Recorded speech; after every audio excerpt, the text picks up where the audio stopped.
Well, good day, everybody, and welcome back to Notes from the Pastor Cave. And you might recall, if you watched the last one, that we tried to have the door open like this, and the wind was blowing through the house, actually coming in down the stairs, and making the door close.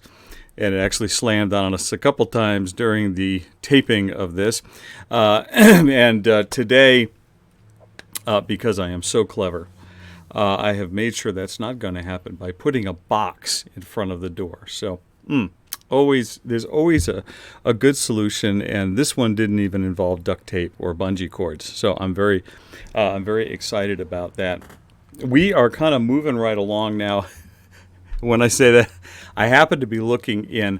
There's one Bible I've been using a lot, the notes from one Bible, and and I happened to be looking at another today, and I found notes all the way back in chapter 23 that I would love to talk about, but I'm like, man, that's water under the bridge. We're well past chapter 23 now. I shouldn't go back, and so I'm not gonna. But it's something that I would absolutely love to talk about. But I want to make this kind of a rolling thing that moves along through the chapters. And we're certainly into chapter 26 now of Exodus, and we're kind of moving. We're going to kind of be moving right along now. My notes are very scant here because it has very much to do with the building of, or the making of, the tabernacle, and all the intricate details in making the tabernacle. And it's kind of several chapters of doing that. And while I'm not going to say that nothing can be gleaned from that, in my case, I just didn't ever take a lot of notes on that. Maybe it's because I'm not a real buildy kind of a guy. I don't have carpentry skills and things like that. But for whatever reason, I don't have a lot of notes on that over the years that I've collected. But there is kind of a general framework here. There's a general question here that's been debated forever, and the idea is this: when we know that God is the ultimate creative force in the universe, right? It's really God's creativity that is all creativity. And so he gives that creativity as a gift.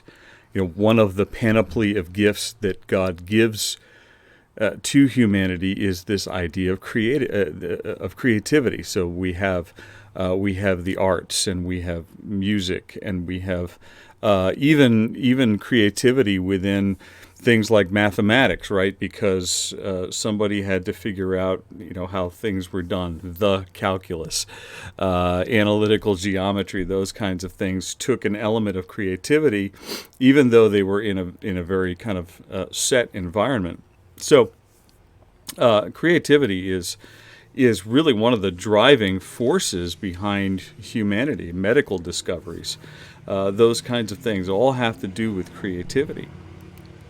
But the question becomes, and I've been in the middle of these discussions, I guess maybe because I'm artsy, I've been in the middle of discussions, is when God bestows an idea, a creative idea, does he always do it like he did it in Exodus? In other words, God's plan is very specific and it's very intricate, and he's giving it in great detail to Moses, who will then give it in great detail to the people around him who are going to make these objects. Okay, does God always create plans that are specific like that, like every little detail, or are there times when God just says, "Hey, I've created you to be creative.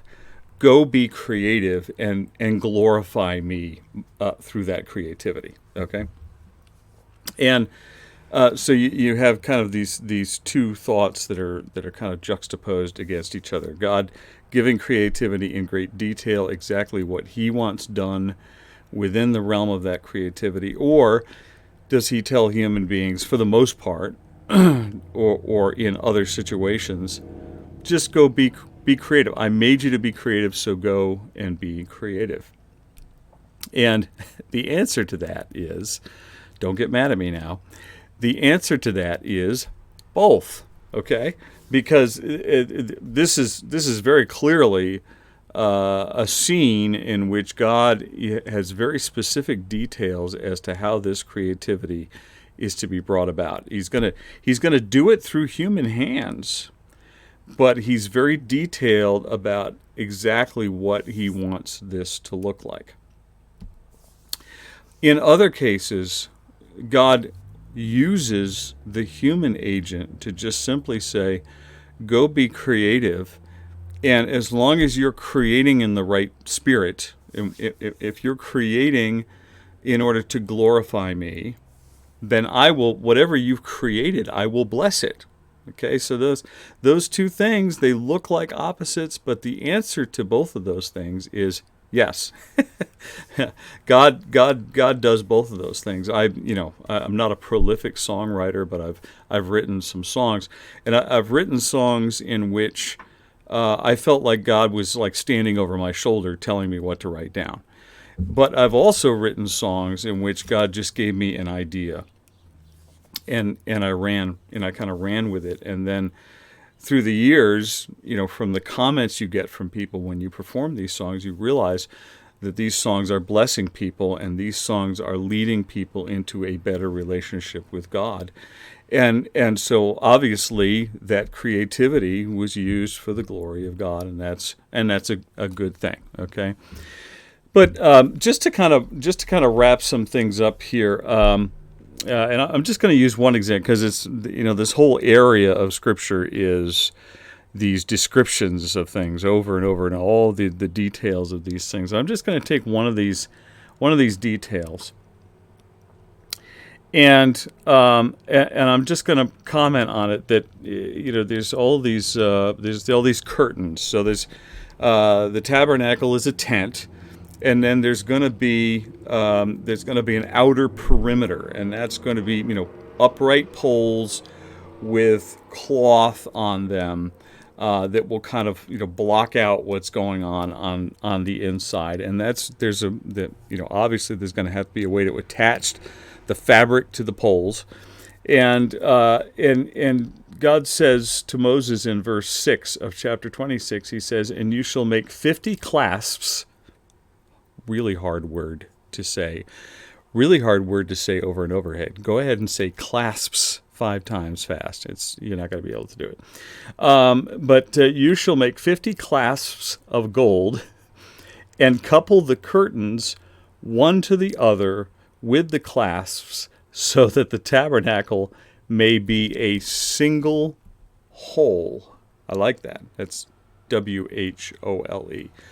So that the tabernacle may be a single whole. All right.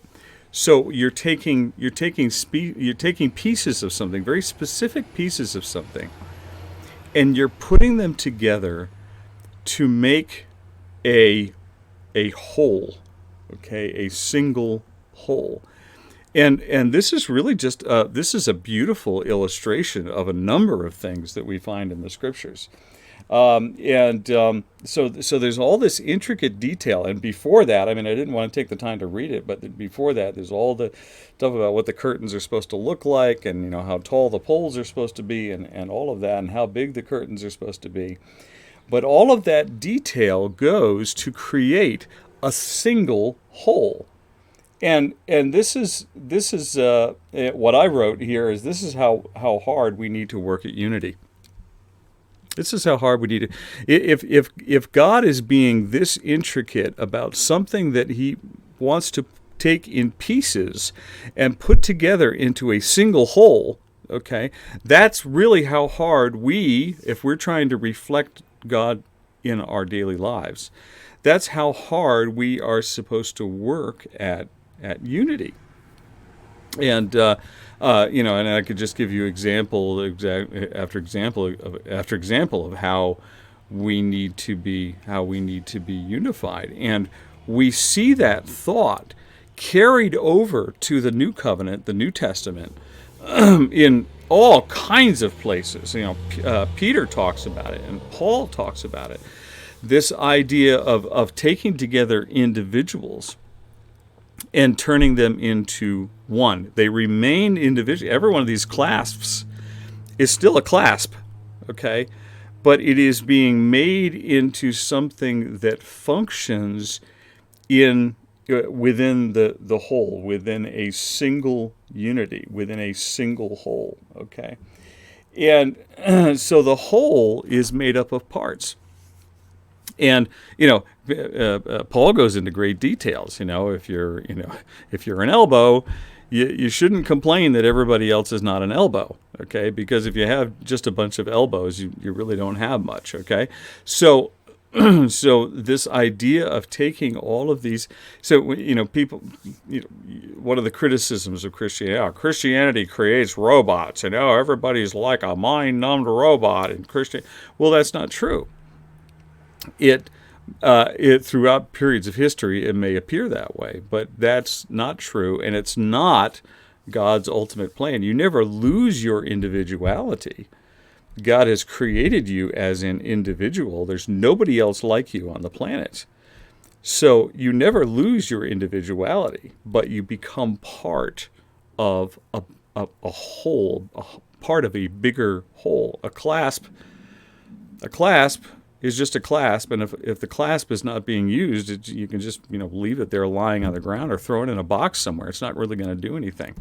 But the clasp being used to help form the entire tabernacle, well, now that clasp has a job. Now it has purpose, and now it becomes part of something way bigger than just being a clasp. All right, so you can take that and run with it.